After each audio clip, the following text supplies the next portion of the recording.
and welcome to lesson 5 of the Kabbalah of Meaning. The good news is, well, it's lesson 5. Bad news is it's lesson 5. But it's all good news, as we'll see today. Why are we using the word meaning? That's a good question. We've graduated. After we went through, we've graduated all the meaning. Shenanigans of the meaning. Yeah, Why right. are we using meaning? So we can call it objective meaning, which is AKA purpose. So going back to lesson 1, we spoke about the person's yearning for meaning. We all yearning for meaning, and we sometimes search and don't find meaning. And the reason is we're sometimes looking in the wrong place. Like the story of this guy who is looking for his keys outside at night, and a few people decide to join him and help him. And after about an hour, they ask him, "Are you sure you lost your keys here?" He says, "Actually, I didn't lose my keys here. I lost them down the block." He says, "So why are you looking here?" He says, "Well, it's dark there. Here it's light. We're under the light post. If we don't look in the right place, we won't find it." So people look for meaning. They look for meaning in all different areas, in all different places. And then they're surprised. They're still not happy. We're still not living a meaningful life. So that's where Torah comes in. Torah tells us you want to find a meaningful life. Number one, recognize that in order to find meaning in life, you have to satisfy your inner desires, your soul. Not just your animal soul, but your godly soul.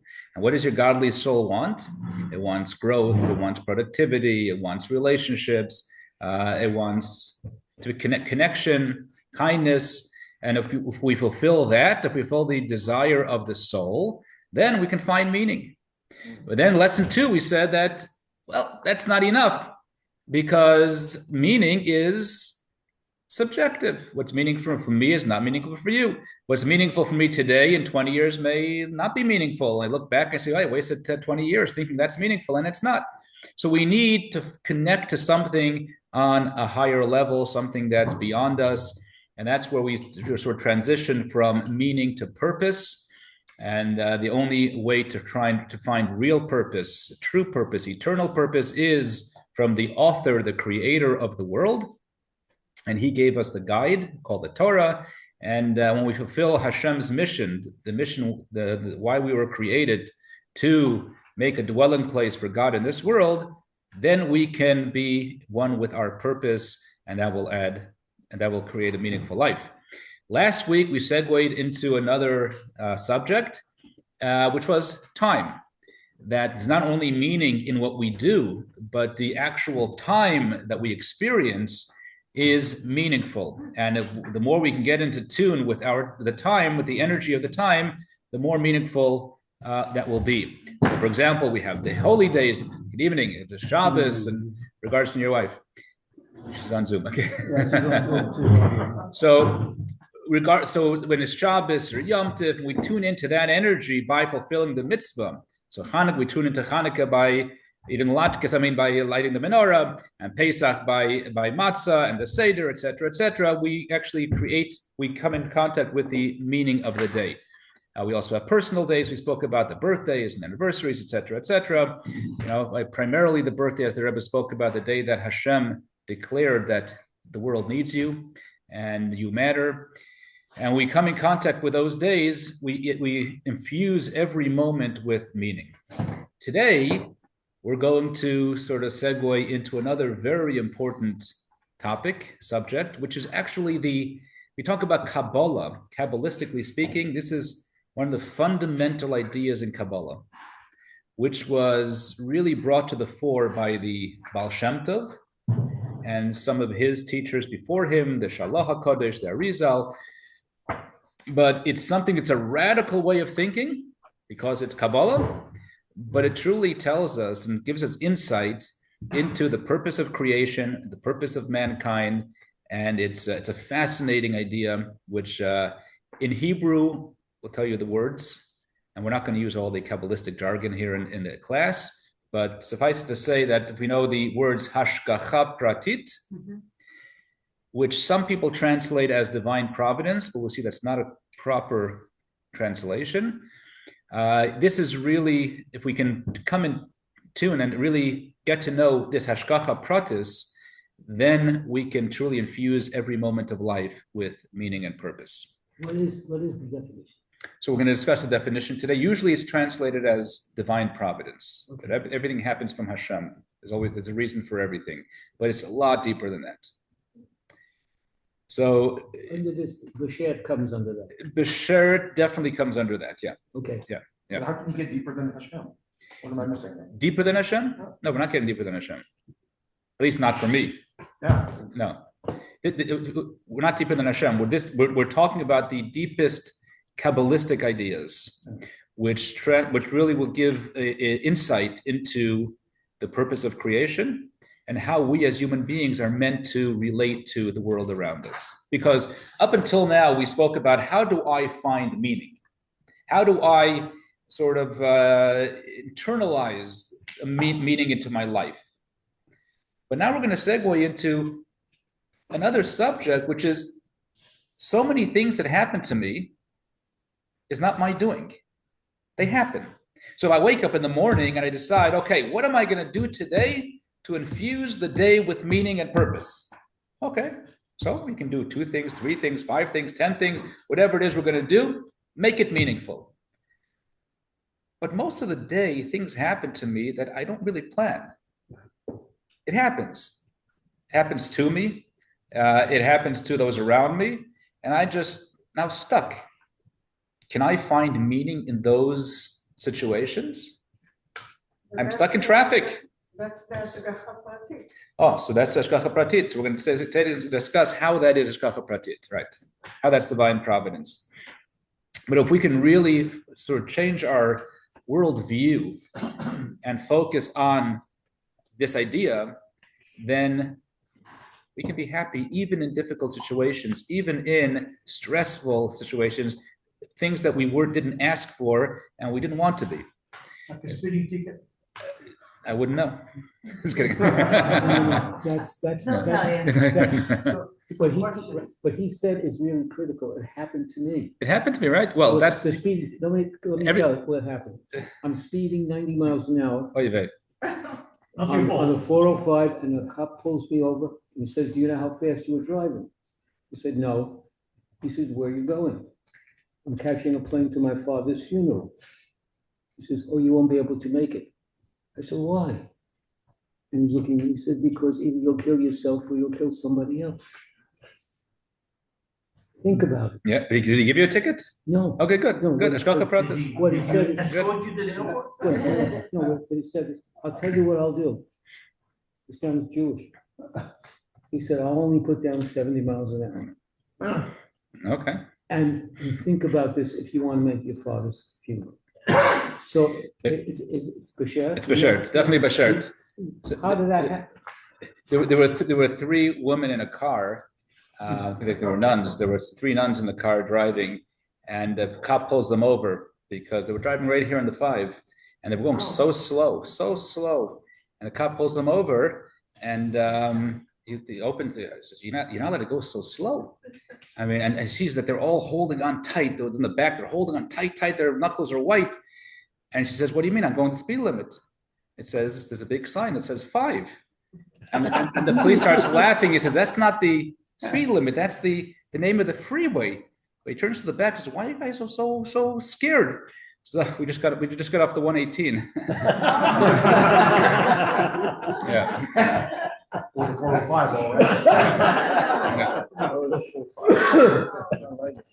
Okay. So let's go into the class.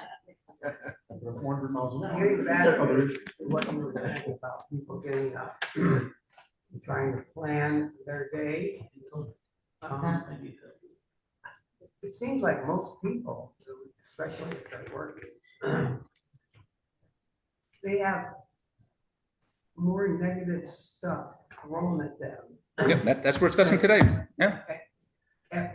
So instead of planning something, when No. you wake up, why not just Don't plan. don't plan, but utilize what you're going to teach us tonight and utilize that to become more positive. Number 1, if we don't plan, fail to plan is a plan for failure. Mm. We need a plan. But within the plan, we have to recognize that we don't control everything we plan. And this is part of what we're going to learn today, but really how to deal with things we don't plan for. So always have plan B. No, actually, No. no. We're going to learn about that too. We have to take plan B out of our vocabulary. It's a very, very, very powerful idea. But thanks for bringing it up. Done to plan B. It's like, we first moved here, Fermi and I, so, we're a young Chabad couple, and I don't shake women's hands. My wife doesn't shake men's hands, other than family. And you see, I have it's a little, it can get sometimes a little uncomfortable because we're going to look at houses and the agent wants to shake your hand and everything. COVID was wonderful because nobody wanted to shake my hand. But so this one guy we met says, this was actually a woman. She says, can I shake your hand? She didn't ask you. She shook her hand. I said, we don't shake hands because of a. She goes, okay. And she gives him a big hug. So you say there's no plan A, no plan B, go to plan C. We got to stick with plan A. Okay, so let's start the lesson because we're 15 minutes into it already, and we're still on page 1. So let's talk about exercise 5.1, student page 127. Action versus experiences. So we'll do this together. An example of something that you chose to do that felt meaningful. He wants to volunteer something you did today or yesterday that felt meaningful, something you chose to do. Went to visit my mom. There we go. Went to visit your mom. All right, went to visit the hospital, went to the hospital. Gave employees the bonuses. Gave employees the bonuses. Good, excellent. These are the examples of things that we did to feel meaningful. Now, how about a couple of things that happened to you today or yesterday? Something that happened to you. Okay, what happened to me? I got stuck in traffic. I thought Sunday, it's a wonderful day to take a trip to LA. And I had 2 things I had to do in LA, one in the morning and one in the evening. I had to be with one of my children in the morning, and the other child had a father-son learning in the evening. That's Sunday, it's wonderful. But little did I know the Sunday after Thanksgiving is not so wonderful on the freeways. Yeah. And I ended up for hours and hours on the freeway. It happened to me. Didn't want it, right? What's more meaningful? Obviously, the things that we plan to do are meaningful. Things that happen to us many times are not. What's the meaning of sitting in traffic, right? Don't see any meaning. So today we're going to discuss based on Kabbalah and Chassidus of how we find meaning in everything, not only we do, but everything that happens to us in life too. So we're going to go straight into the class here. This is a little introduction because we have to say this before we get into the class, is that who's running the script of the world? Who runs the world? Hashem. Okay, so we all agree. Good, no pushback. Fine, okay, now we can go. My wife. Because that runs your life, right? Okay. So when we talk about Hashem running the world, and sometimes people say, "Well, I don't believe that Hashem runs the world." So that you got to go into a whole different course. We had a whole course on Hashem. People say, "I don't believe in Hashem." My usual question to them is, "Do you believe in dribbles?" Right? Oh yeah, I remember that. Dribbles, right? ZHR, dribbles. You believe in dribbles? What is it? What are I they? don't know what it is. If you say so. That's not That's okay. from Oh, sci-fi. so the answer is you can't answer a yes or no unless you know what dribbles are. Okay, it's a made-up word. But if you don't know what dribbles are, you can't say yes or no. It's not a yes or no answer. So people say, "I don't believe in God." Well, 1 second. How do you define God? Mm-hmm. It's very possible the same God you don't believe in, I don't believe in either. Right? So if you think God is this policeman up in the sky and they're directing traffic, then yeah, I don't believe in that either. So the obvious question is, what is God? So today we're going to learn about Hashem, what the Jewish belief based on Kabbalah is of how Hashem runs the world, his interaction with the world, his relationship with the world, and that will give us a better idea of how to relate to worldly events, things that happen to us. We begin with the first of the Yud Gimel Ikarim. There's 13 fundamental beliefs in Judaism that's taken from Maimonides. The most famous one is Ani Ma'amin Be'emunah Shalema B'Viat HaMashiach. I believe with complete faith in the coming of the Messiah, of Mashiach. There's many songs, Ani Ma'amin, right? But there are 13 Ani Ma'amins, 13 statements of faith that start with I believe with complete faith. So we're going to begin with his first one. Where is this, Rabbi? It's on page 128. Okay. So I believe with complete faith that the Creator, blessed be his name, is the creator and guide of all created beings. He alone made, makes, and will make all things. So, in other words, what Maimonides is saying here is that God writes the script. God created the world, and he controls the world. That's basically what it's saying here, right? And this is a very elementary level of our belief in Hashem. That Hashem is like an air traffic control. You have a lot of planes coming into the airport, but if you don't have somebody standing in the air traffic control tower, the planes aren't moving because you got to know where to go and how to go, make sure everything is safe. So Hashem is sort of standing up there in the tower and making sure the world runs fine. Now, recently we had this thousands and thousands of planes were stranded.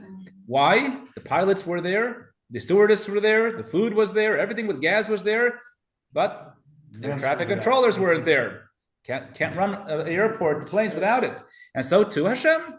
Hashem runs the world. He created the world. He runs the world. He's omnipotent. He's omniscient. He knows everything. He is everywhere. That's sort of the powerful God that we call, the most elementary level, divine providence.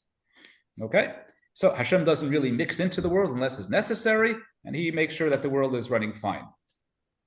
This is, like Jackie Mason has a line, and there's a couple of mothers talking about what their children do for a living. And this one runs this company, that company, and they asked their friend, the last woman, what's your child do?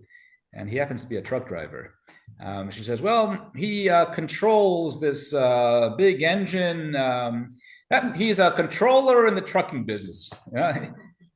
Hashem is a controller. That's the basic idea of divine providence, that Hashem watches over everyone and everything at all times.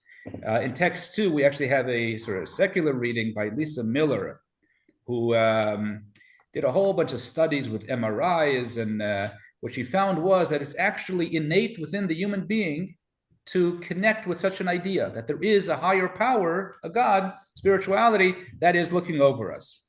And she writes, each of us is endowed with a natural capacity to perceive a greater reality and consciously connect to the life force that moves in, through, and around us. Whether or not we participate in a spiritual practice or adhere to a faith tradition, whether or not we identify as religious or spiritual, our brain has a natural inclination towards and a docking station for spiritual awareness.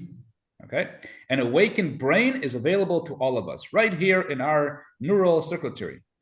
But we have to choose to engage. It's a muscle we can learn to strengthen or let atrophy, let it die. Right? So this is the basic idea that we are wired, especially when it comes to the Jewish people. Ever hear the song? We are believers, the children of believers. A person may say, but I don't believe. Okay, so it's concealed. But you still have that gene that believes in Hashem. There's Elie Wiesel has a beautiful story, a powerful story of when he was in one of the camps. One of the SS guards came in and commanded one of the Jews to bow down or to kiss his cross, and the man refused. And he started beating him. The man refused. He said, "If you don't kiss my cross, I'm going to shoot you." The man refused, and he shot him and killed him. And Elie Wiesel says that this man's son was there watching the whole thing, and he says, "You don't understand. My father was an atheist. My father didn't believe in God. But yet, when push came to shove, he refused to kiss this guy's cross." Why? Well, he didn't have an answer. But because deep in the neshama, in the person's psyche, in a yid's soul, there is a belief. There's a belief in the one Hashem. He may deny it. He may say it's not true. I don't know. I don't believe. I'm an atheist. I'm apathetic.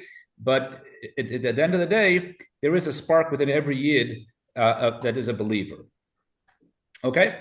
So that's number one. Number one is Hashem watches over us. But then we'll take it a step deeper. We're going to go like 4 or 5 steps deeper and deeper and deeper about this Hashgacha Pratis. The second step is not just that Hashem created the world and now he watches over the world. That many people believe. Other religions believe that too. Let's take a look at our daily prayers in text 3, page 129. In his goodness, God renews each day continually the act of creation. As it is said, give thanks to he who makes great luminaries, for his kindness is eternal. You see that verse? To he who makes great luminary. Is that past, present, or future? Oh. He who makes is present, right? It's not just past. Past would be he who made. Right? Asa would mean made. Oseh means he's currently making the world, because that is what Judaism believes. It's not just that Hashem created the world thousands of years ago and he let it go, but that Hashem creates the world on a constant basis, meaning the world doesn't run on its own with a supervision by God, but God continuously creates the world. It says, B'chol yom tamid. If you know Hebrew, B'chol yom tamid. What's B'chol yom mean? Every day. Tamid? Always. So it says B'chol yom every day. It's not just every day in the morning, but every day continually. It means constantly, every moment Hashem is creating and recreating and recreating and recreating the world. So right now, it's a new energy. Hashem is creating and recreating the world. Right? What does he mean? What do they mean by luminaries there? Luminaries is the sun, the moon, the stars, the everything else. Yeah. Because it sounds like great people, luminaries would be. Right. In the Torah, the Orim Gedolim refers to the luminaries in the sky. Yeah. The idea is the world in general. So one of the founders of the Kabbalistic movement before the Baal Shem Tov, one of the teachers of the style that Rav Shem, he lived much earlier. He lived in the 16th century, so a couple hundred years before the Baal Shem Tov. But his name was Yeshayahu Horowitz. He was known as the Shalah. The Shalah is an acronym for his book Shnei Luchot Habrit, which means the 2 tablets. And he writes on page 130 in text 4, the common understanding of how the heavenly forces operate is this. God, the blessed creator, brought everything into being from absolute nothingness, and therefore has the power to do whatever he wills, even to override or suspend the natural order. At the outset, he assigned spiritual forces to govern the world, each one appointed over its own realm. The world continues to function according to these systems, as if his hand has stepped back, except on such occasions when he chooses to intervene and override them.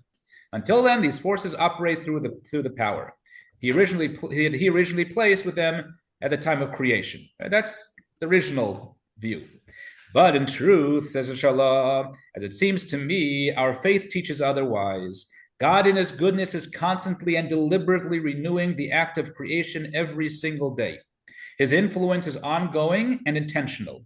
If for even a moment he were to withdraw this flow, everything would immediately dissolve into nothingness. All of existence would simply cease. That means Hashem doesn't just supervise nature. He is the source of nature constantly.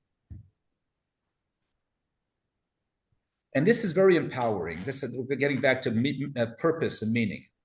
When Hashem created the world, God created the world. Did he create the world for a purpose?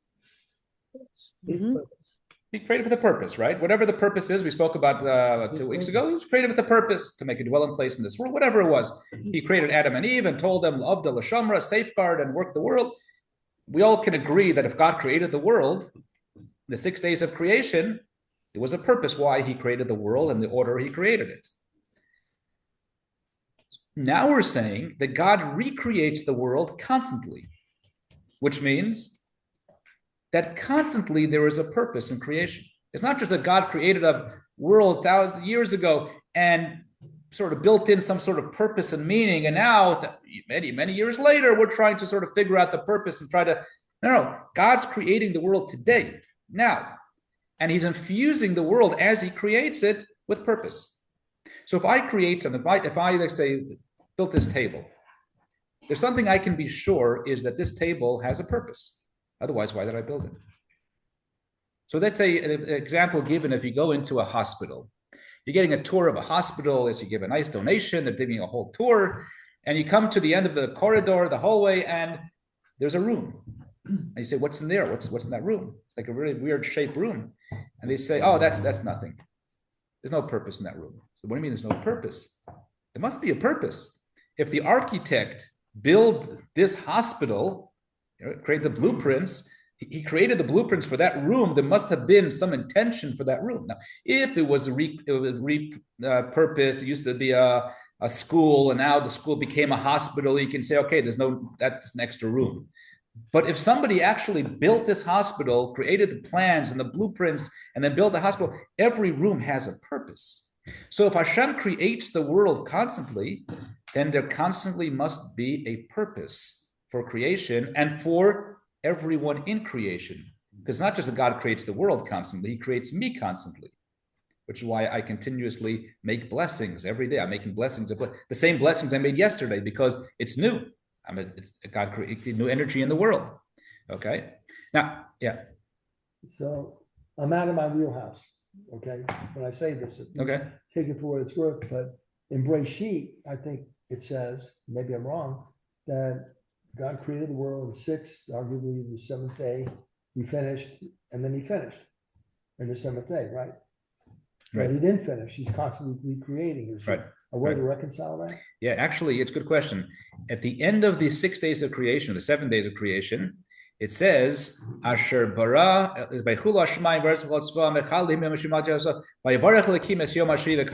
blessed the 7th day.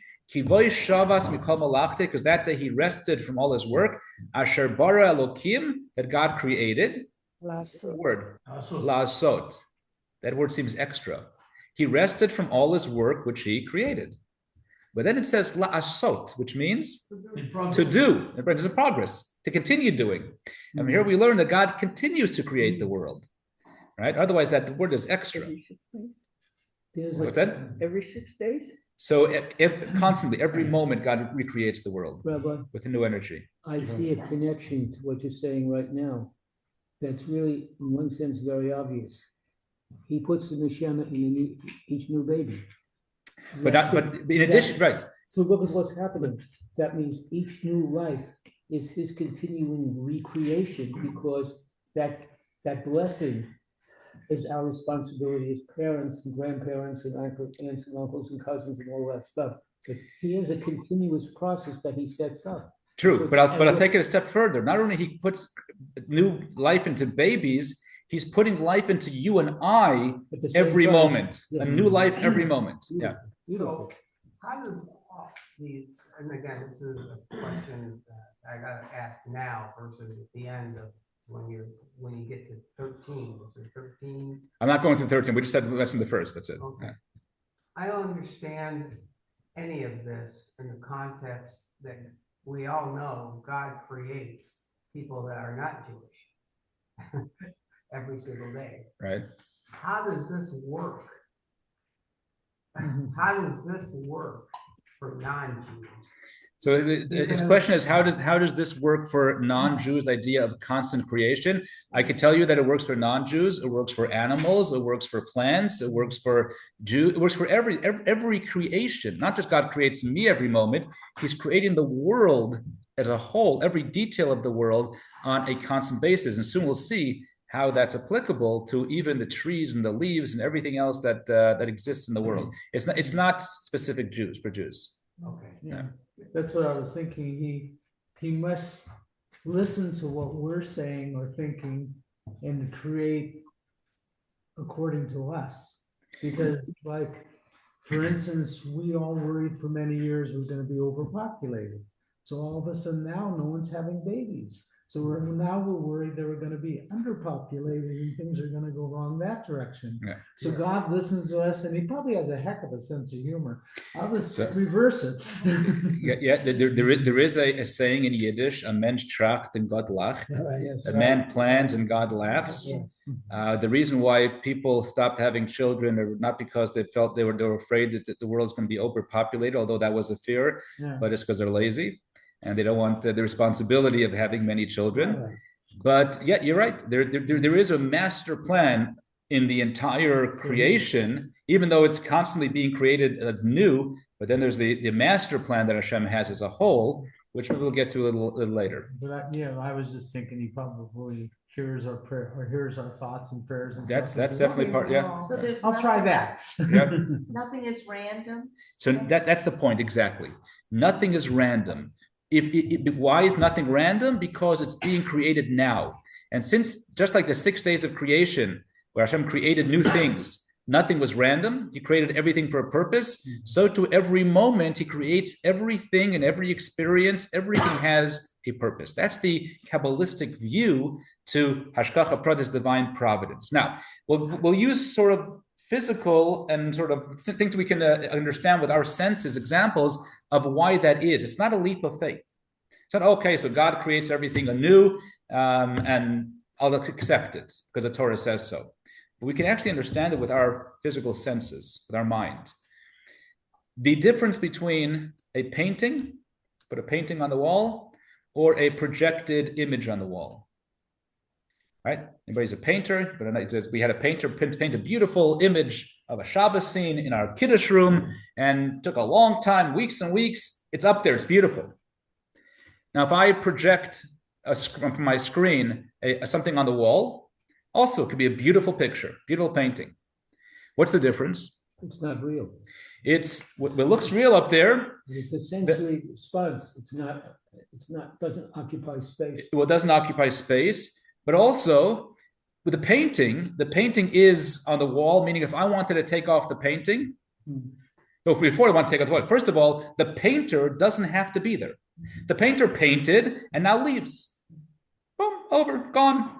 The painting doesn't need the painter anymore. How about the projected scene on the wall? It needs the projector constantly. Right? It needs a wall. It needs a wall and it needs a projector and a light. Right? Now, what would I do if I wanted to remove the projected image from the wall? Turn the switch off. Turn the switch off. There's two ways. I can turn the switch off, or I can put my hand in front of the light. Right. Now, if I put my hand in front of the light, it's not there anymore, right? It's on your hand. It didn't affect the projector one bit. The projector is still projecting the same light and everything is wonderful, but it's not projecting the light on the wall, and therefore you don't see anything on the wall.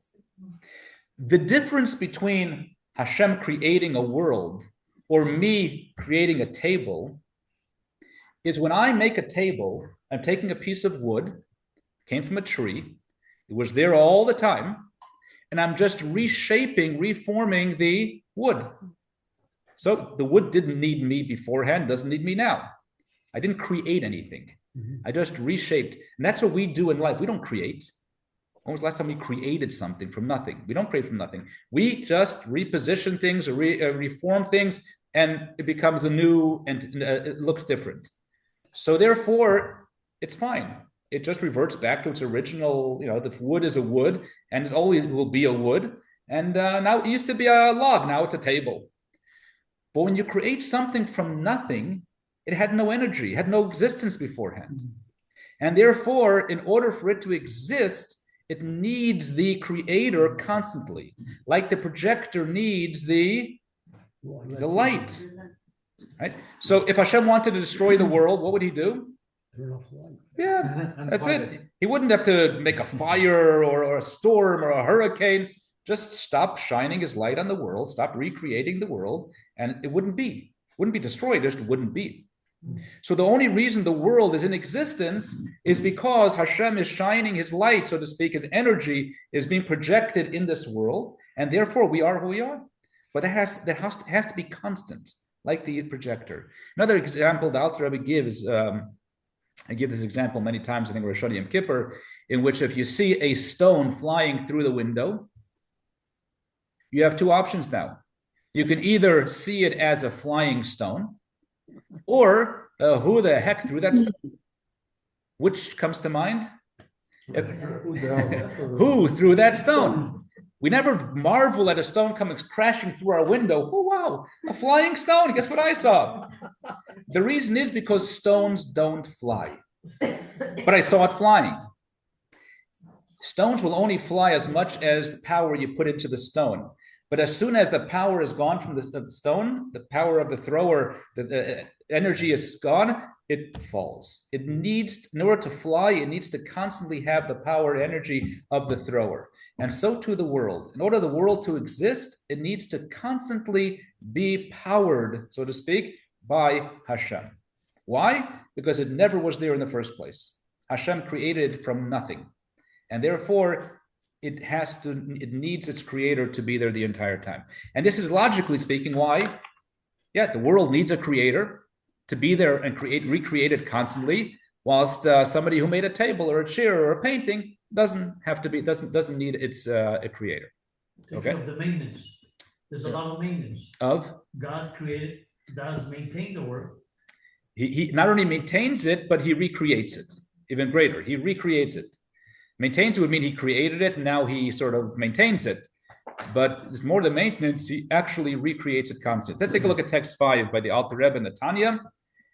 This idea offers a clear response to those who deny divine providence and the miracles of the Torah. Their mistake lies in the false comparison.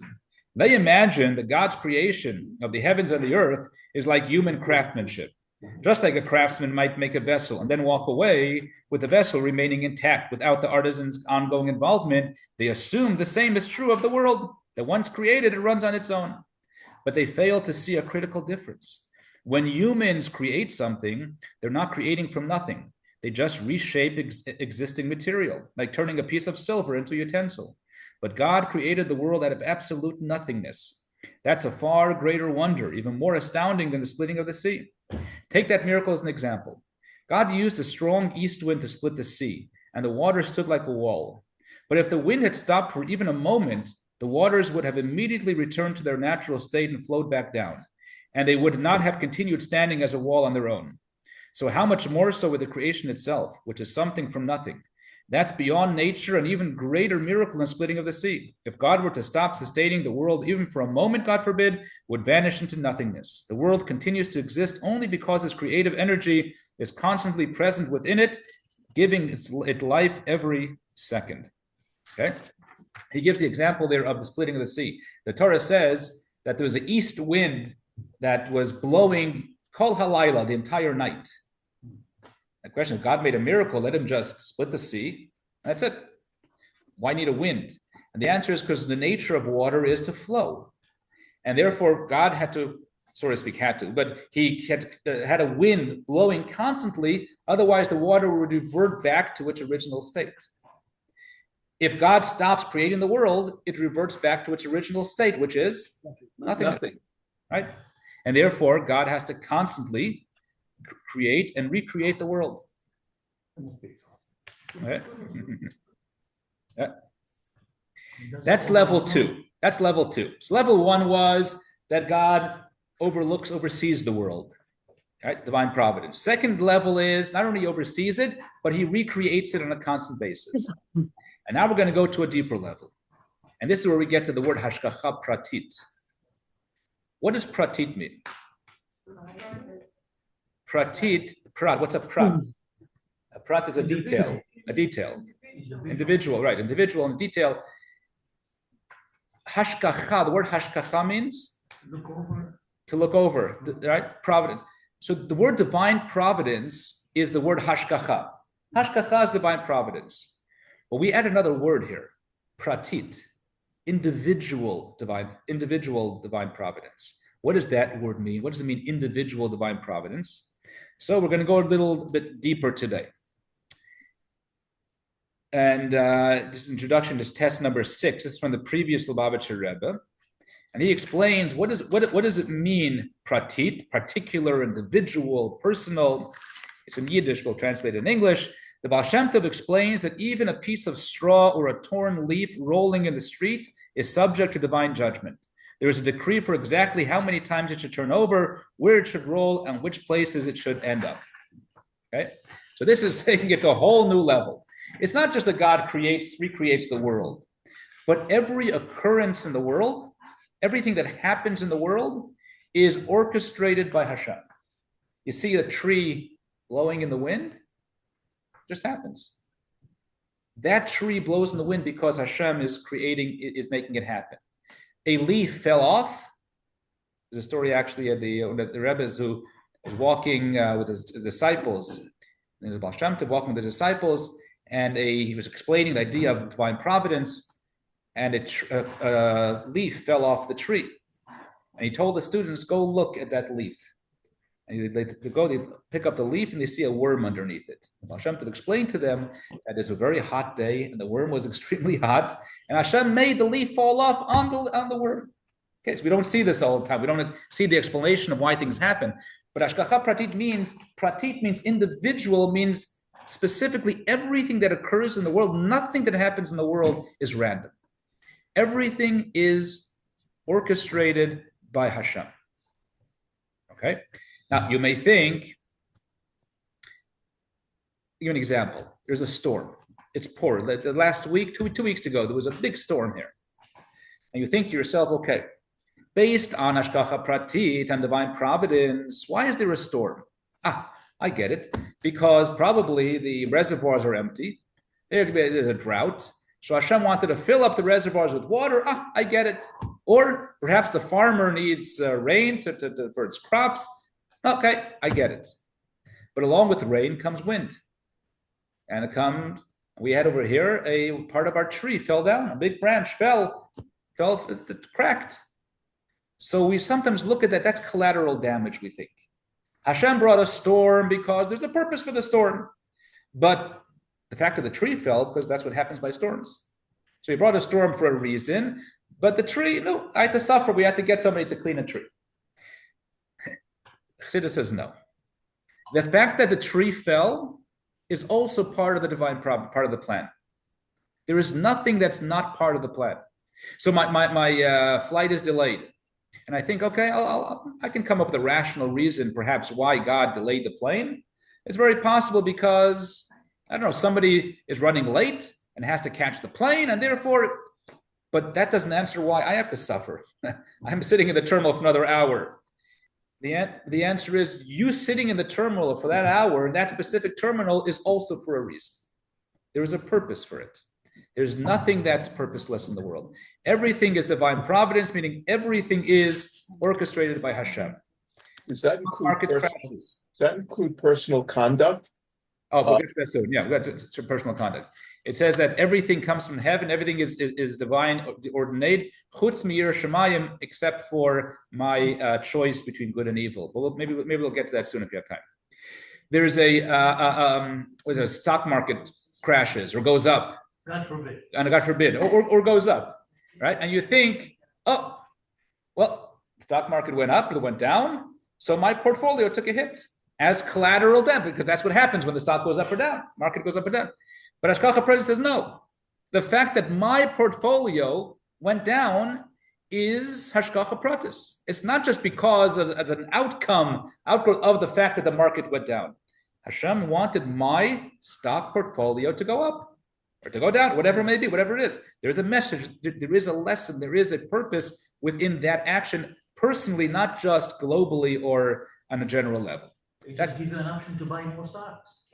That's maybe it. That's good. That very well may be it. What was the purpose of Hitler? Okay, so that's a very good question. Right.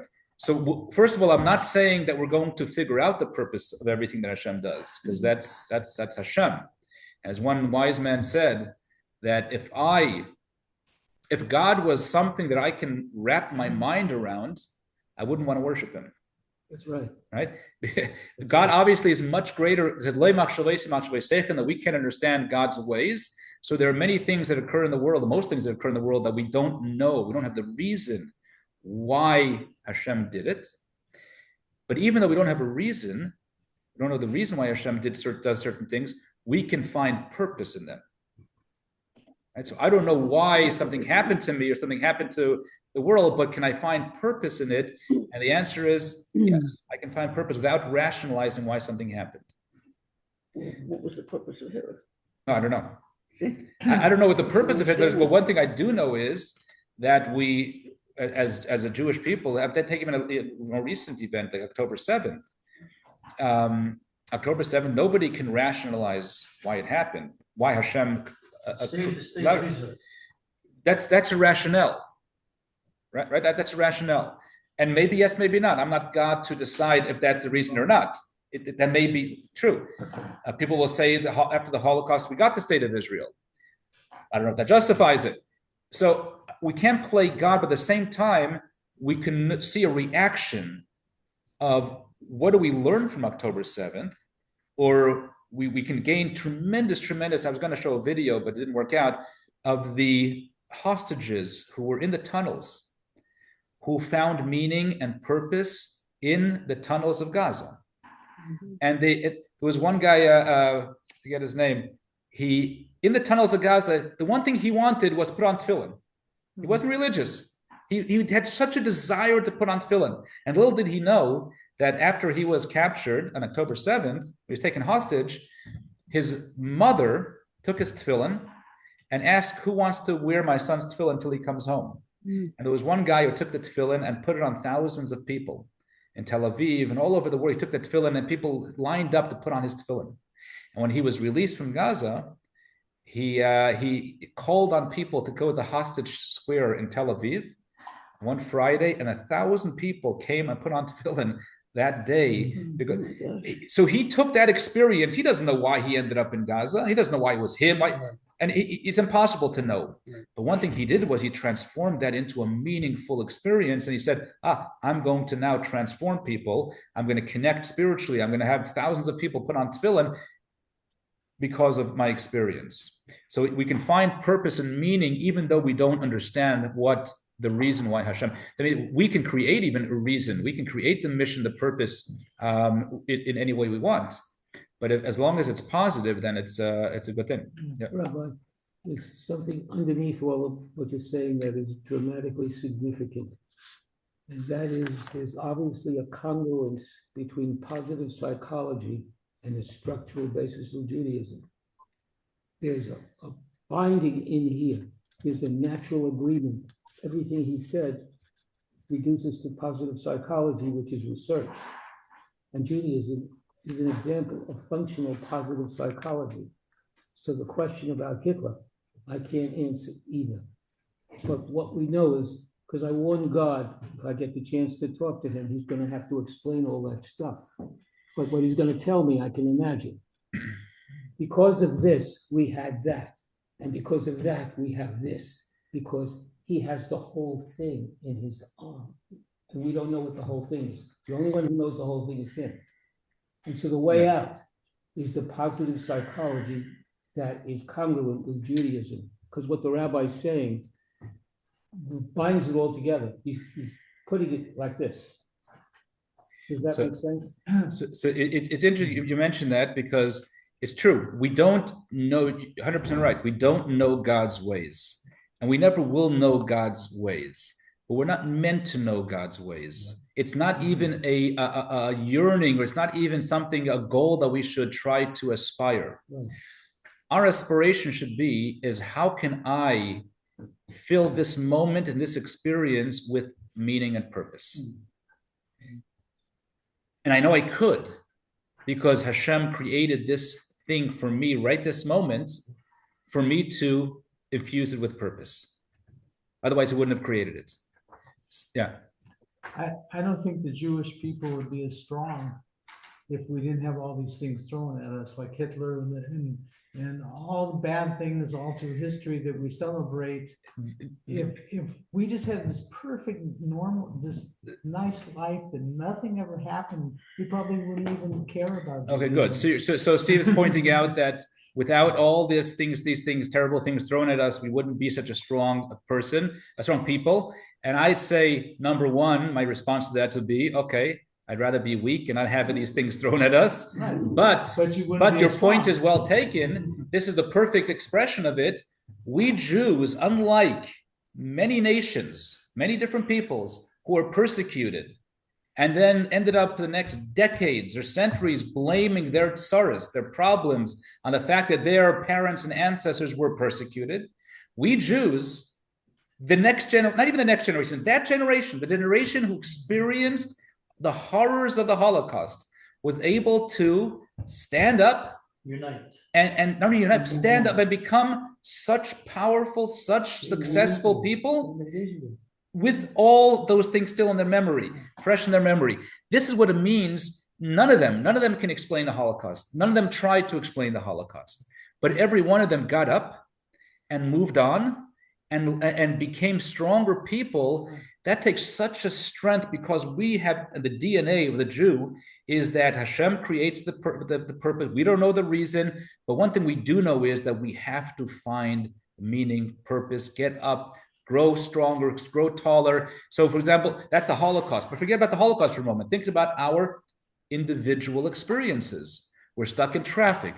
We're frustrated. Why is the traffic? Why there? It's like the end of the world for us. Or we missed an appointment. We missed a flight. Whew, it's terrible, horrible. And we can just leave it at that. Or we can stop and say, okay, I missed my flight, but there's a reason. There's a purpose. Maybe the purpose is for myself to grow and to teach myself to grow and not to get upset and grow from that. Maybe I was meant to meet somebody in the airport, so I look around. And when I'm in the airport, I'm looking around. I'm always looking around for somebody who looks Jewish who will put on tefillin. That's why else am I in the airport? That's the reason I'm there. Again, I have to catch a flight too, but because there are Jews there who, some of them never put on tefillin, and hey, they can put on tefillin. Why not? Or there's somebody to talk to, somebody that there. Sometimes we go and get on the plane, and we always wish that the seat next to the middle seat is empty. Right? We all wish, we look at the okay, good, pass it, right? We all do the same thing, Right. and somebody, the last guy on the plane sits next to me. Right. Oh, it's a bad feeling. But with this mindset, that person's meant to be there. I can have different attitudes. One attitude is, okay, he's there, so I'll just, put in my headphones and I'll, ignore and just, be squashed. Or I can say, I'll small talk. But there's a reason. Maybe it's for me, maybe it's for him, maybe it's for both of us. There's a reason why that person is there, right? And it's with this mindset, my job is to figure out why they're there.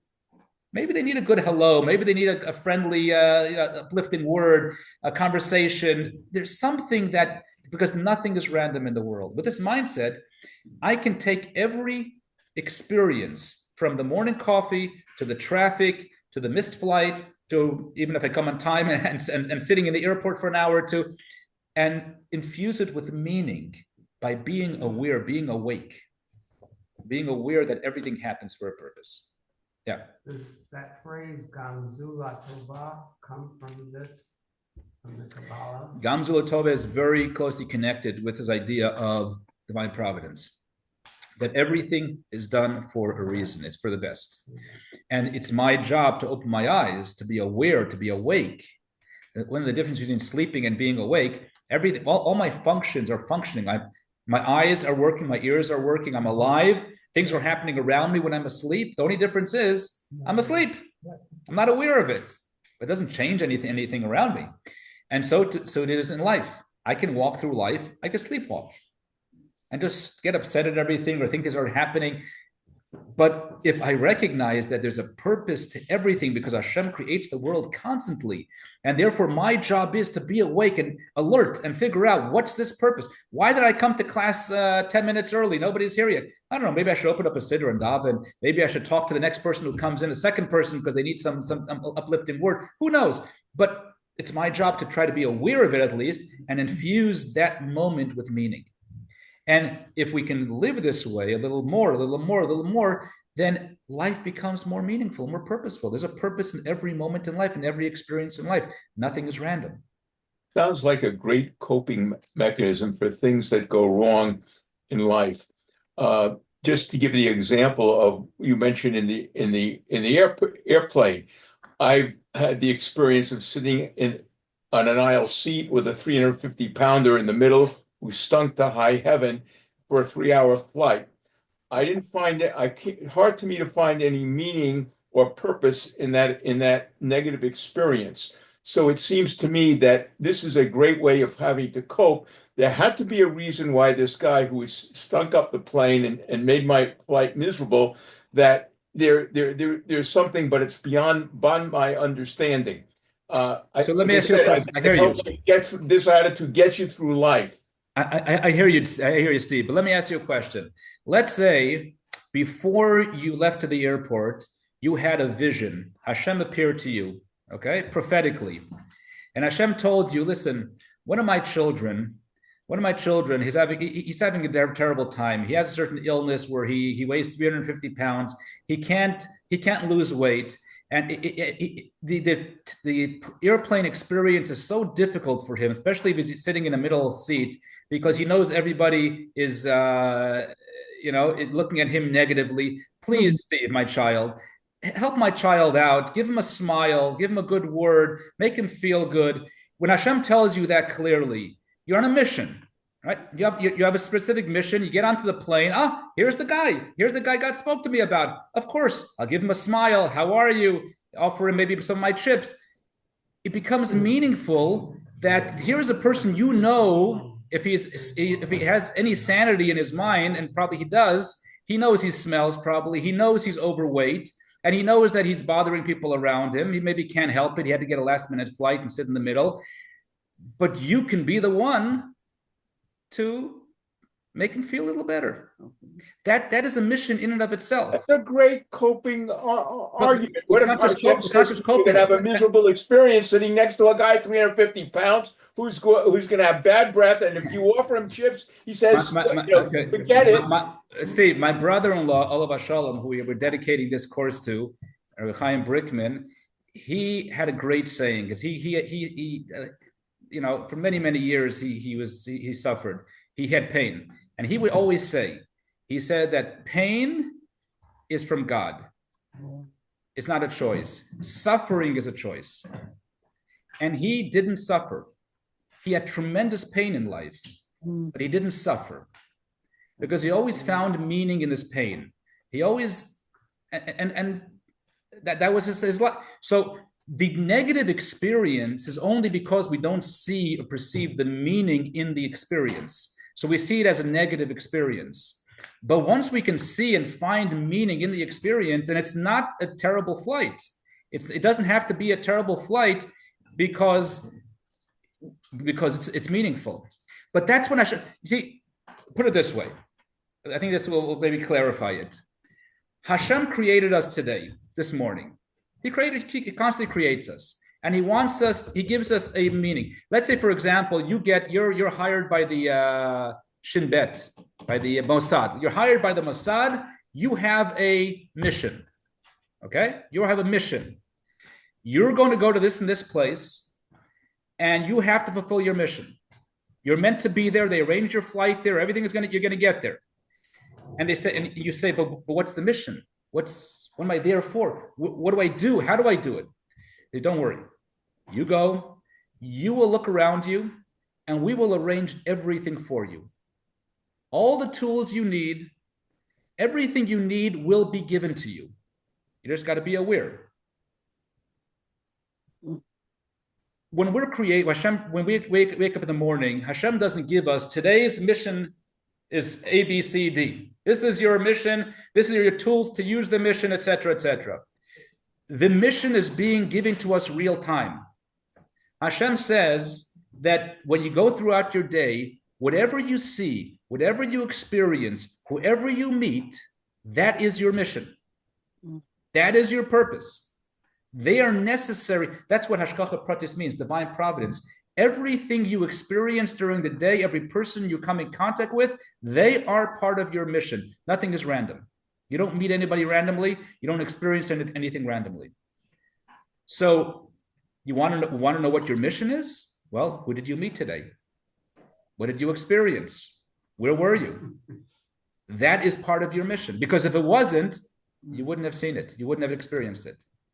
So the very fact that I'm sitting next to somebody larger than I am on a plane, it means that that's part of my mission. It's part of my experience. Now, what do I do with it? That's my choice. Can I add meaning and purpose in that experience or not? And nobody's perfect. Nobody constantly does. But if we live with the mindset that whoever I meet and whatever experience I experience is part of my mission, now, like the guy who was sent out by the Mossad, he can't take anything for granted. He can't ignore anything. On his mission, he can't ignore anything. Everything is part of it. I gave the example, I think a couple of weeks ago, when you go into an escape room. Anybody was in an escape room? Okay, you go in the escape room and they give you certain things, certain items. You know that these things are important to get out of this room, to escape this room. You don't know how. You don't know what the purpose is, the function is. You'll have to figure that out as you sort of feel around the room. This will fall into place, that will fall. And some things don't make sense at the end either. And sometimes you don't get out of the room.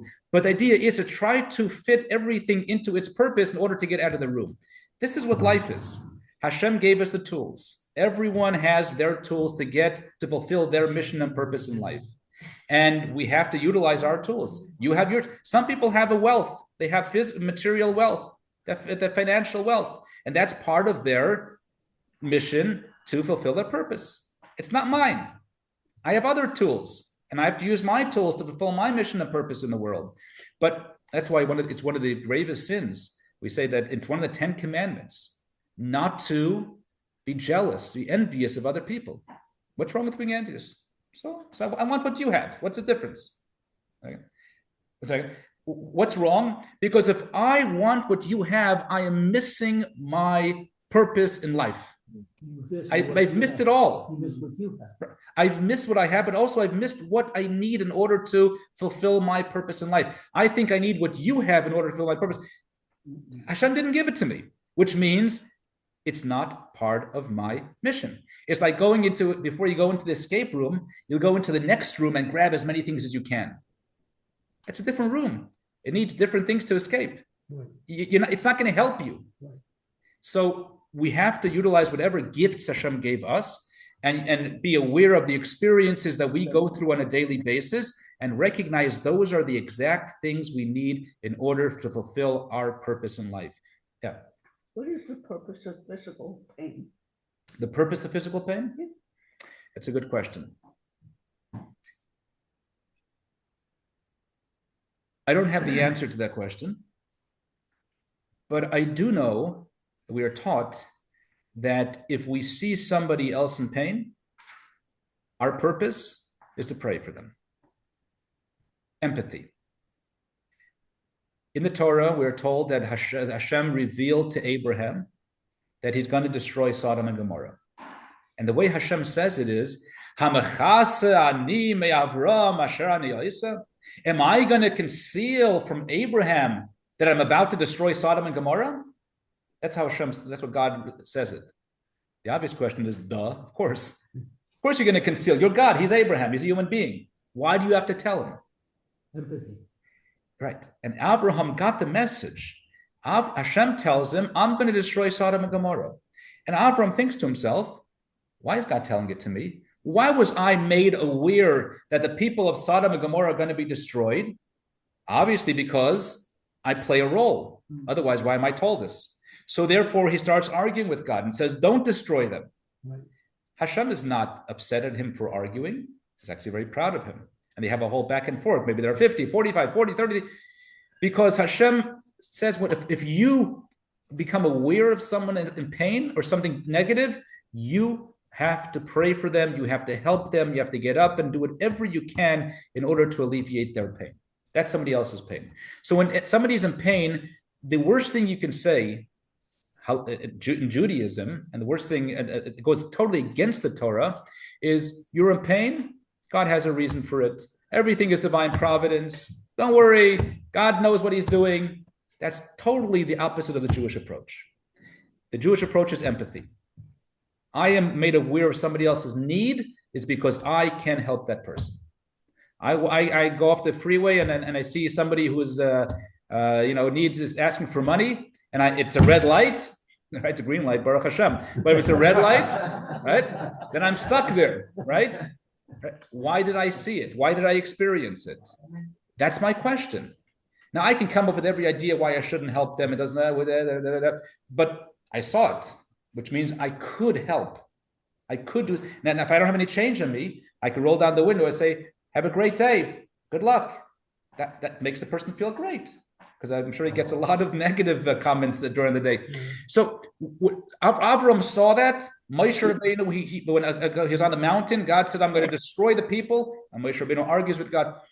When we see pain in other people, help, empathy, be there, do whatever you can. That's why you see it. Pain in ourselves, when I'm in pain. It's beautiful, Rabbi. This is Judaism. This is Judaism, yeah. This is what makes our faith incredible. Yeah. This is one of the fundamental ideas in Kabbalah, which is divine providence. Everything I come in contact and I see and I feel and I hear and I talk to, or has a purpose. Pain within me, if I am, God forbid, experiencing pain, that's a different story. Of course, I still pray and I still ask God to remove the pain. And then, it's up to me to translate the pain, whether it's to inspire other people through my pain, through my experience. If I know somebody else, for example, when our son, this goes back years, when he was 5 years old, he was diagnosed with type 1 diabetes. Mm-hmm. And at first it turns over your entire life, because now you got to get shots and the insulin and this and that, and the whole life changes. We were actually, the night before, we were going to travel to Israel. And they thank God we took him in the hospital, and they said, "You're not going to Israel." And for a little period of time, it was like, okay, our lives have just changed. And then we thought that, no, that life has changed, but let's be advocates for other families, parents who are going through the same experience. So we joined this group, and this organization that's part of Chabad, and when parents find out that the children just were diagnosed with that, they call us. And we're able to now help dozens of other families and parents and guide them and calm them down and explain to them life is good and life will be good and don't worry, because we went through experience. And that's what the idea of plan B. Before we spoke about plan B. Judaism says there is no plan B. Sometimes in life we say, okay, plan A is to live like this. Okay, this wrench was thrown into our lives. Now we're going to go plan B. I wished I had bought this house. Somebody else bought it, plan B. There is no plan B. If this didn't work out for whatever reason beyond our comprehension, life now becomes plan A. This new house becomes plan A. This new reality, which we didn't expect, is plan A, because that's what Hashem wants. How do I know Hashem wants it? Because that's what happened. And everything is divine providence. So there is no plan B. Once we live with plan B, our attitude is, I shouldn't be here now. I shouldn't be here. I shouldn't be doing this. I shouldn't be living here. I shouldn't be experiencing things, but plan B. Everything in life is plan A. Doesn't mean it's what I planned. It means what Hashem planned. Planner of the world. And that truly can transform a person's life and meaning and purpose in life. I know it has done with us, many times in our lives where you struggle, you think this is going to happen, that's going to happen. How many times do we want to buy a Chabad house and this is going to work out, and all of a sudden, boom, it ends up not working out. We had one donor, was in 2007, was going to give us $500,000. We had a certain property, everything was going to go well, and 2008 came and it all went south. And we thought, oh boy. Well, looking back now, thank God, because we got a much nicer place and a better place more suitable for our needs. But even then, it was okay. It wasn't meant to be. How do I know it wasn't meant to be? Because it wasn't. So we continue with new reality, but plan A. New reality becomes plan A. So on page 134 or 135, we're not going to go through it in great detail. What you can read through it, where you have you have the scenario, and then you have the hashgacha mindset, which is the elementary, there must be a reason why God is doing this. The hashgacha pratit mindset 1, there's a meaning for me, why I am going through this event. And the Hashgacha Pratit mindset 3 is that every part of this event is orchestrated by God and is meant to happen. So we're not going to go through it now, but you can go through it at home. We have the different scenarios and the levels of divine providence. Okay. So the bottom line is that everything that happens is for a reason and a purpose, but the onus is on us to try to find it. Okay. How do we find it? Well, we look around us and we recognize everything that Hashem does is for a reason.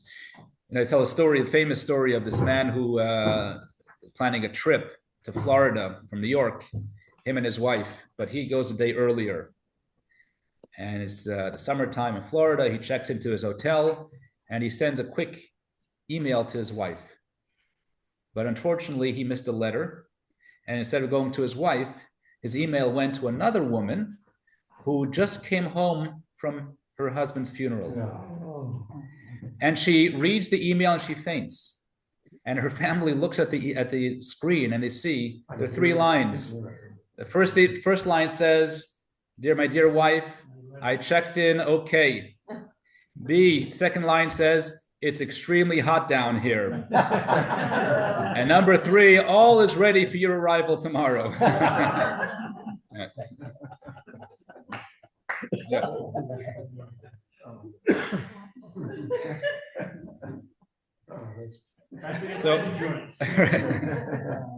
So we are where we're supposed to be, and everything that happens is for a reason. Our job is to train ourselves to notice what is being asked for me at this moment. Now, what happens when I don't see it? I don't see, let's say I experience something, I recognize as a divine providence, but I don't see any way I can help the situation.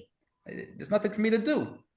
Does that mean I missed the boat? Does that mean I can't infuse this moment with purpose? Kabbalah says no, you still can. Because not necessarily do you have to do something in order to infuse this moment, this experience with purpose. It's very possible that just being aware of it or just being present in and of itself has already accomplished the purpose, as we'll explain. The text 7, this is a reading from an experience from an individual, Beth Kurland, not sure who she is, but she has a PhD. On the day of my mother's funeral, I remember sitting in the backseat of our car, pulling into the parking lot where the service was going to be held, and seeing 2 old friends of mine from elementary school walking inside. I was 15 at the time. It had never occurred to me that they would miss school to be there for me. This simple act of support meant more to me than they will ever know. They went to pay their respects. They got out of school. They went, they left. They didn't realize they did anything special, anything different. Little did they know, they had an eternal effect on this young girl, 15-year-old, that became a defining moment of her life. We don't have to do major things in order to have a major effect. There's a story told on, I'll read it inside text 8. This is a holy source from the Rebbe, page 140. Tells the story of his father-in-law.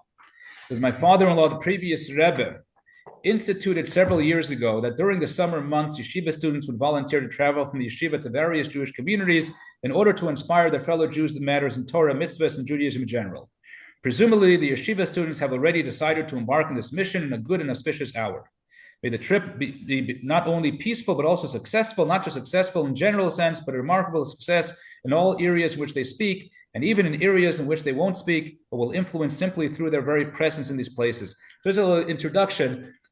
You heard of the word shlichut, shlichus, which is right, the Chabad emissaries, right? The Rebbe's would send out Chabad couples to go to different places and open Chabad houses. But then there was something called Merkas Shlichus, that every Chabad youngster from like say 18, 19 years old would be part of. And they would send these they still do today, hundreds and hundreds of yeshiva boys go to communities, started from there probably 17, 18, to help either the local Chabad house or to go to new communities that don't have a Chabad presence and find Jews. So when I was a yeshiva boy, I went to Australia for a year. I was in Sweden, Norway, Denmark, Finland. We went all over the place. We just traveled, and the idea was find as many Jews as possible. Write their names down. God willing, one day maybe a shliach will move there and open a Chabad house. So when we went to Scandinavia, there was only one Chabad house in Gothenburg. But every year, twice a year, they would send from 770 two boys. And they would, go all over Scandinavia and meet Jews and write their names down. But so by the time they opened a Chabad house, they would have a list of a couple hundred names, people who they've met before. So that was called Merka Shlichus. The Rebbe would talk to them before they left and sort of inspire them that, some places are fun and exciting, other places are not. One of my children went for Pesach to Nigeria, which not a nice place exactly. It was a little difficult, it was raining and it was disgusting, it was mud, but you don't choose where you go, they send you and you go. So the Rebbe is now addressing these boys. And he says in the second paragraph, there's a story that illustrates this, that your very presence is enough. A Jew living in a small American town was deeply affected just by the sight of a young man walking by wearing a full beard and peyot with his tzitzis visible. Curious, the man asked where this young man was from. Was he from Poland, Galicia, or Ukraine? He was told, no, he's from Boston. Now, in this country, Bostonians are regarded as being amongst the most distinguished.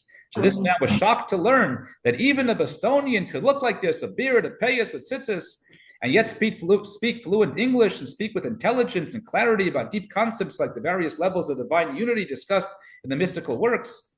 And this had an effect on the observer. First of all, the yeshiva fundraiser who came to visit the town after the young man, he benefited from, and this man gave him several extra dollars. But even more significantly, it opened him up to begin making changes in his own life. First in the area of keeping kosher, and gradually in other areas of practical mitzvahs observance. And most likely, the young man who set all this in motion has no idea that any of it ever happened. We had a story here recently, a couple of years ago. A man walked into the Chabad house, and he said, I want to put on tefillin. I said, wonderful. I didn't even ask him. So he put on tefillin, and he explained to me what happened. He said he was in Westwood earlier in the day, and two yeshiva boys came up to him and said, are you Jewish? He said, yes. You want to put on tefillin? He said, no. I walked away. I don't want to put on tefillin on the street. I said, no. But something nagged me. So why did I say no? It's a mitzvah. So when I came home, I decided to call the local Chabad, and I came and put on tefillin. And I was thinking that these two boys thought that they failed. It was a failure. They asked him to put on tefillin. He said no. I went home as a failure. But little did they know that they set something in motion, and this guy put on tefillin. Not just once, he kept on putting on tefillin afterwards too. So we don't know the effect of our actions, but sometimes just being present, giving a smile, anything small can have such a positive, major effect on the people around us. So to be aware that we're in the midst of a mission, a purpose, we don't know exactly how to fulfill that purpose, but sometimes even just being present is good enough, right? It's not necessarily what we do, what we say that makes a difference. It's who we are and where we are at the moment can also make a big difference, okay? So it doesn't mean we stop searching. We have to search and try to figure out what our mission right now is, what my purpose is. But sometimes if we don't find the mission or purpose, recognize it's okay. Sometimes just being here is itself the mission and purpose.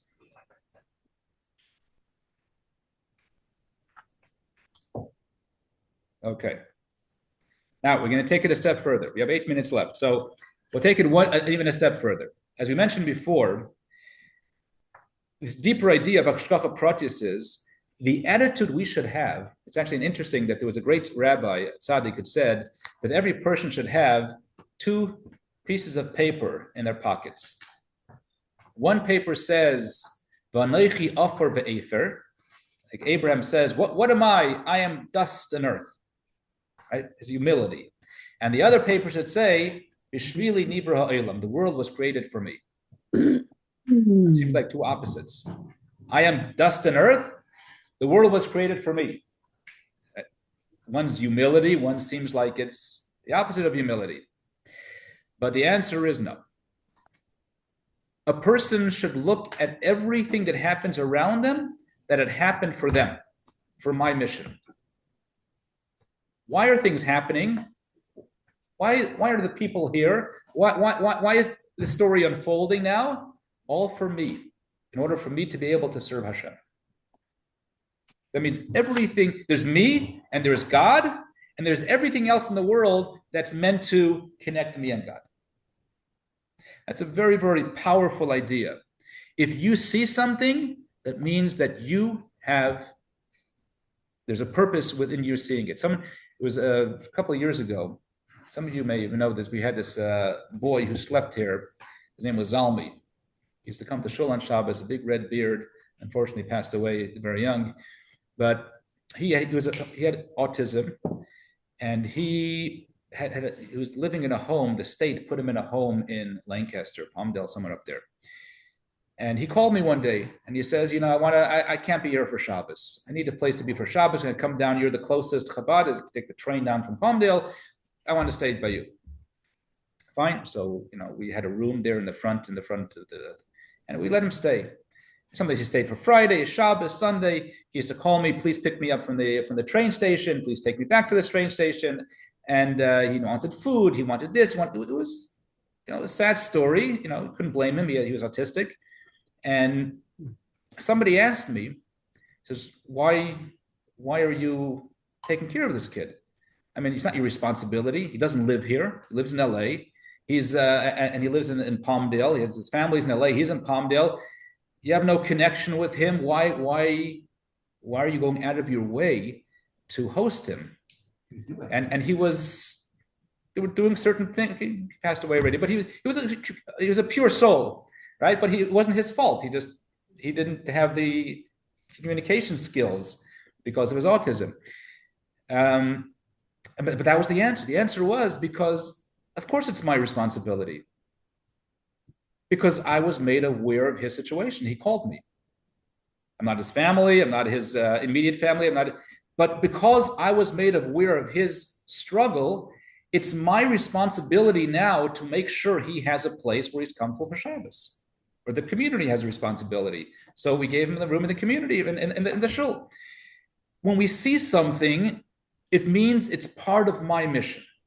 And if I ignore it, I ignored my mission. Right? So I'm not trying to sort of say that we always have to fulfill our mission every moment of the day. It's impossible. But to become more aware of the fact that if I see something, if I hear something, if I experience something, my first question should be how does that fit into my mission? It's not haughtiness. It's a way of recognizing that Hashem runs the world, and Hashem orchestrated everything for a specific purpose, including everything I see and experience. Okay.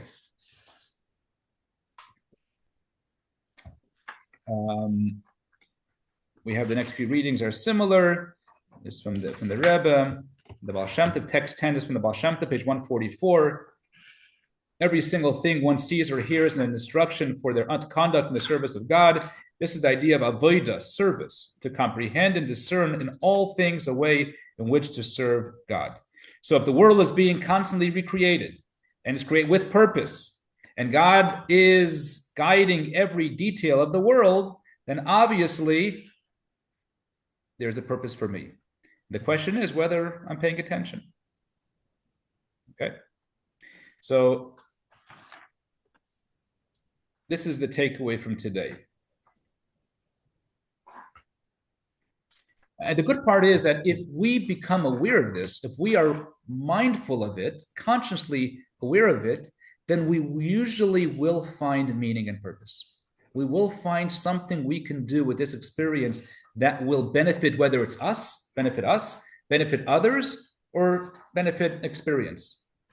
Right? Sometimes things are meant we see things in order to elevate ourselves. It says that the Baal Shem Tov says that when you see a flaw in another, why do you see the flaw in the other? So you can do something for that person. Either I can do something for that person, or I can see it as a mirror and see, I saw the flaw in the other person. Maybe that's a message. Hashem is sending me a message to do look inside and see. Perhaps I can learn a lesson from it and refine myself. right? So we look at other people's flaws. The reason why we see other people's flaws is definitely not to put the other person down. Therefore, the Torah tells us, don't oppress others, don't fool others, don't hurt others, because sometimes we have that inclination to do so because we see flaws in others and we convince ourselves that it's constructive criticism or whatever, it's my mission to help them or to shape them up or to, Torah says, calm down. Perhaps the reason you see their flaw is not for you to fix them, but it's to fix yourself. And it's very important to note that the definition of constructive criticism is, that's the key word, constructive is if the other person will change, not if it'll make me feel better. So we convince ourselves, well, this is constructive criticism. No, it's not. Proof, the guy didn't change. Oh, I'm telling you, it's constructive criticism. If you say something, whenever we accuse someone, in the beginning of the Torah, when Adam and Eve sinned, what's the first words God says to Adam? Ayeka, where are you? He was hiding behind a tree. Ayeka, where are you? But come on, God doesn't know where he is. No. So Rashi says Hashem didn't want to sort of scare him because when you say, why did you do that? What happens right away? The defense sits and goes, I didn't do it. Right? Naturally, that's what we do. When somebody accuses us of something, your spouse accuses you or your friend, whatever is accused of doing something, the first reaction is, I didn't do it. Or an excuse of why I did it. It's not constructive. You haven't helped the person. Right? So constructive means you sit down nicely, you talk to them, and if you feel that they won't change, then don't say anything. And perhaps the reason why you saw what you saw was in order for you to look in yourself and as a mirror and say, how can I fix what's in me? That's the ways we can experience, we can find meaning in finding flaws in others. Okay. Robert, going to this 13 Imami, what can you find? The 13 Animamians? Yeah. Many people have it in their prayer book. Some people say it every day. We don't, our custom is not to. But if you look up online, the 13 Ikarim, 13 principles of faith, you'll find it. And down a certain order. Yeah. So the first one is the most important. No, well, I don't know if it's most important, but the first one is the basic one that without the first one, you can't have the others, right? So if you don't believe in God, then you can't believe in reward and punishment, which is one of the 13 Imamim. You can't believe Mashiach. So it starts, of importance. I don't know if importance, but in order of, you need one to believe two. You need two, believe three, right? So if Mashiach comes, one of the last ones, or the last Animamin, because if you don't believe in reward of punishment, which is the previous one, then you can't believe Mashiach. Mashiach is part of reward of punishment. So to conclude, a beautiful ending with a story of Noach, right? Text 11, page 145. It says, Noach began to farm and planted a vineyard. He drank from the wine, became drunk, and lay exposed in his tent. Cham, the father of Canaan, saw his father's nakedness and told his two brothers outside. Shem and Japheth took a garment, laid it across their shoulders, and walked backward to cover their father's nakedness. Their faces were turned away, and they did not see their father's nakedness. Interestingly, it seems redundant, the last words. Their faces were turned away, and they did not see their father's nakedness. Well, if their faces were turned away, they didn't see their father's nakedness. So the commentaries explain, number one, their faces were turned away. They didn't look at the negativity of their father. They didn't look at the physical orientation was to look away, not to focus on somebody's negative qualities. And number two, they didn't see their father's nakedness with their attitudes. They didn't look at their father in a negative way. When they looked at their father, even though he was naked and he did something wrong, but they fulfilled their mission. Their question now was, their focus was, how can I be of help now? How can we be of help? And the answer is to cover your father. That's what they focused on. Now that sometimes we see something negative, we focus on the negative part of it, whether it's a person, whether it's an experience, the negative part of the person. Our focus should be, how can I help? Help them, help myself, help the situation, but not to focus on the negative part of it. So I can ask a question about nakedness in Judaism. What is there a position about nakedness in Judaism? Yeah, Hashem created Adam and Eve naked, and then he and originally they were supposed to remain naked. Until she said, because everything in the world has a holy spiritual purpose. The problem is when through sin, we block that purpose. So when Adam and Eve saw their nakedness, their private parts, it wasn't private then, they didn't see negativity, they didn't see sexuality, they saw holiness. The greatest, holiest thing a person can do is sexuality, which can produce life. It's a godlike. But because we sin, we perverted ourselves, we see the negativities, we have to cover it up. But originally, man and woman were meant to be, if we were in a pristine state of holiness, we were meant to be, and that's where we have to move to. We have to go to, not the nakedness part of it, but we have to move towards seeing the spirituality, seeing the meaning, seeing the purpose, seeing the sanctity in every moment and every experience in life. Even my morning coffee, my morning traffic, sitting next to someone in the airplane, coming late to my appointment, whatever it may be, see the positivity in it, how I can grow from it, how I can help somebody else through that experience. And in this way, every moment in life, every experience in life is infused with meaning and purpose. Okay, so with that, those who want to leave. You said you had a video? The key here. Modesty, with nakedness? Yeah. Today we cover our nakedness because of modesty. Okay. Yeah. Did you say you had a video? No, I was going to have a video today, but it didn't work out. The video I was going to show. Maybe I'll show it. I'll send an email. It was clips of the hostages, the former hostages, talking about how they found meaning within the people they were put in. There was one older hostage who found meaning in the fact that they were put in the tunnel with a younger hostage, and saw that as a sign that they are supposed to sort of give them courage and uplift them and hope, etc. And it's fascinating. This is where even in the most dark tunnels of Gaza, the darkest situations in life, they were able to find meaning, not just in general, but specifically with who they ended up in that tunnel. It's very powerful. Okay, with that, we'll conclude today. Next week, same time, same place, 6th lesson of the Kabbalah of Meaning.